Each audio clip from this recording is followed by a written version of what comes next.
सत्संगत जी, बड़े प्रेम और सत्कार से कहना जी, धन निरंकार जी। दास का विनती है, मुझसे कोई त्रुटि हो जाए तो आप अपने घर के बालक समझकर क्षमा कीजिएगा सत्संगत जी। और दास आपके चरणों में गिर करके विनती कर रहा है, वीडियो को अंत तक देखिएगा, बहुत कृपा होगी सत्संगत जी।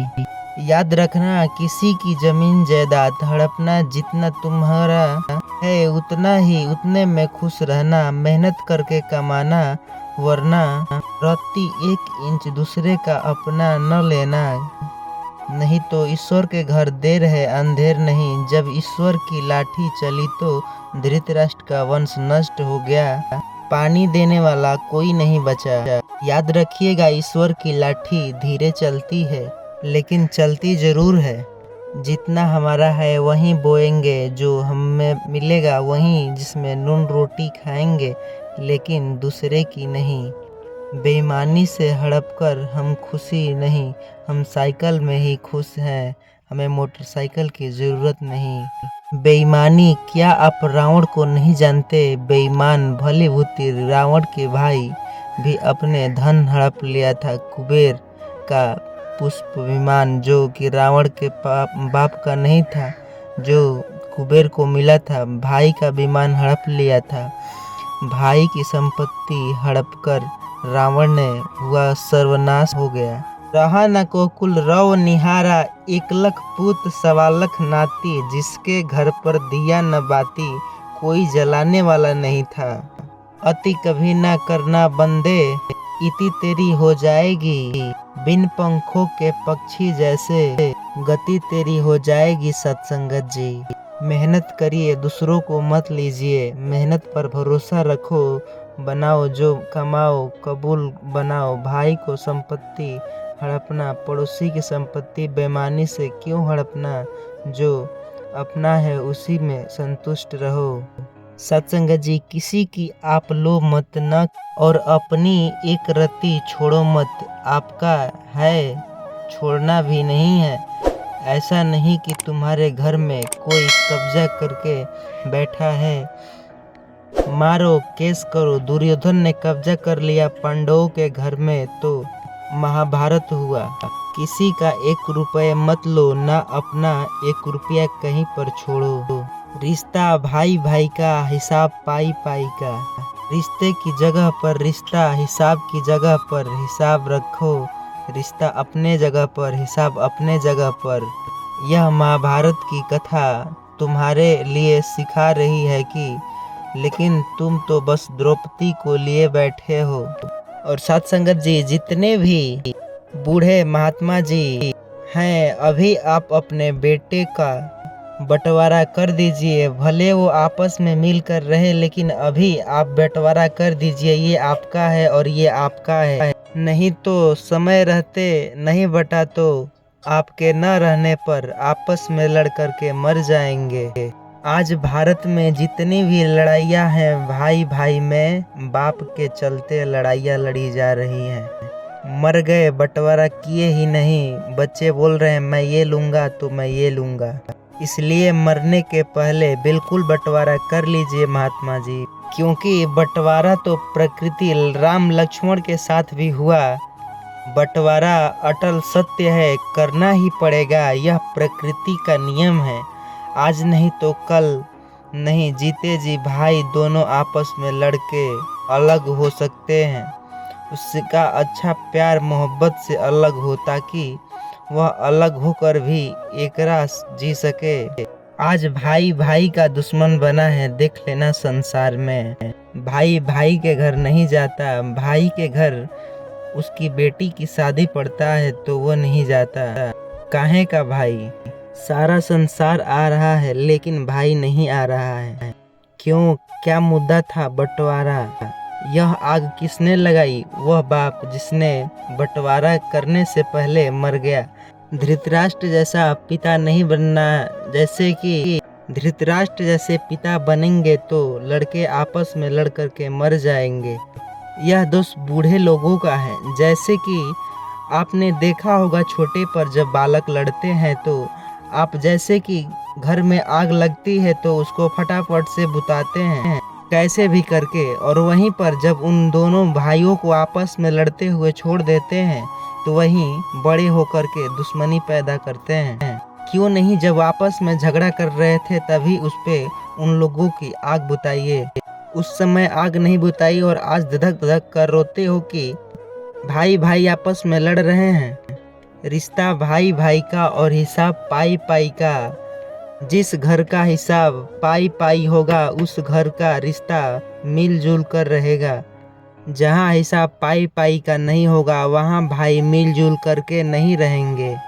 सास करती क्या है, सास बड़ी बहू को थोड़ा धन अधिक दे दिया, सोना चांदी अधिक दे दिया, और वहीं बाप बड़े बेटे को थोड़ा हिसाब में जमीन बढ़ा करके दे दिया। क्यों, ऐसे विरोध नहीं होंगे?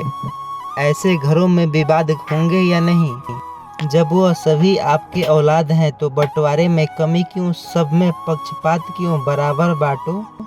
जो माँ बाप अपने बेटे के साथ विश्वासघात करते हैं, माँ बाप अपने बच्चों के बंटवारे में गलत डिसीजन देते हैं, गलत तरीके से बंटवारा करते हैं, वो माँ बाप मरकर सीधा नरक में जाते हैं। अब बच्चों का भी सेवा करना माँ बाप का बनता है। माँ और बाप को बच्चे पलकों पर बैठा करके रखते हैं, यह बच्चों का धर्म है, लेकिन माँ बाप का भी धर्म होता है। माँ बाप का धर्म यह है कि तुम बच्चों के साथ कोई पक्षपात ना करो, कोई पक्षपात नहीं करोगे, बंटवारा बराबर बराबर रखोगे तो कोई द्वेष, कोई लड़ाई झगड़ा नहीं होगा। पहले के राजा भी ऐसे ही करते थे, अपने राज्य का 2 टुकड़े में विभाजित करते थे। एक हिस्सा पहले बेटे को और एक हिस्सा दूसरे बेटे को देते थे। अब देखो, राम जी के जो पिताजी चल गए तो राम जी ने बंटवारा किया। भाई बाप मर जाए तो बड़े बेटे पिता के समान रहते हैं। राम जी ने जब बंटवारा किया तो शत्रुघ्न को मथुरा का राजा बनाया और लक्ष्मणपुर को लक्ष्मण जी को राजा बनाया। सभी भाइयों को अलग अलग राज्य दिए ताकि कोई आपस में विवाद न हो। अयोध्या का राजा राम बने और भरत जी को भी राजा बनाया, वो गए नहीं, साथ रहे। धर्म यही है, यही धर्म है, हिसाब पाई पाई का और रिश्ता भाई भाई का। पांडवों का सही सही बंटवारा होता तो यह महाभारत नहीं होती, महाभारत की स्थिति नहीं आती। बात सही है तो आप लोगों ने बंटवारा कर दीजिए। और वहीं बेटा ऐसा भी होना चाहिए कि बाप की संपत्ति को छुड़ा करके बाप की संपत्ति लेने की जरूरत ही नहीं पड़े, उनकी संपत्ति से ज्यादा वो कमा करके कर ले। भाई में आपस लड़ने की जरूरत न पड़े। आपको अपने बाप के टुकड़ों पर क्यों पलना है? मेहनत करके कमाओ, बाप से भी ज्यादा कमा सकते हैं। काबिलियत है तो, नहीं तो बाप जो देगा वो भी आप डुबा देंगे। काबिलियत नहीं रहेगी तो आप में। महाभारत का जो मूल कारण है क्या है? बंटवारा, जो कि ना होना। महाभारत क्यों हुआ? भीष्म पितामह ने, वह सबसे बलवान थे। जब द्रौपदी की साड़ी खींची जा रही थी तब पांडवों के साथ अधर्म हो रहा था, द्रौपदी के साथ अधर्म हो रहा था, जुओं में भी छल हो रहा था। तब पितामह भीष्म क्यों चुप रहे? बच्चे गलत कर रहे हैं और बूढ़ चुपचाप तमाशा देख रहे हैं तो महाभारत जरूर होगा। इसलिए बूढ़ों को धर्म के साथ खड़ा होना चाहिए। पितामह चुप क्यों थे? यह सवाल भी पिता ने पूछे जाते। माता, जब द्रौपदी की साड़ी खींची जा रही थी आप चुप क्यों थे? क्यों नहीं 2 थप्पड़ जमाए, तलवार निकालकर काट देते दुशासन को? क्योंकि 99 कटने से बच जाते हैं, एक को नहीं काटे तो 99 कट गए। इसलिए क्या पितामह का धर्म नहीं था कि दुशासन का हाथ पकड़ के 4 थप्पड़ मारे? मूर्ख भाभी के कपड़े। बोलो, क्या पितामह बलवान नहीं थे? पितामह को इच्छा मृत्यु का वरदान था। पितामह सबसे दिग्गज बलवान थे। अपने पितामह गुरुदेव परशुराम जी को युद्ध में संतुष्ट किया।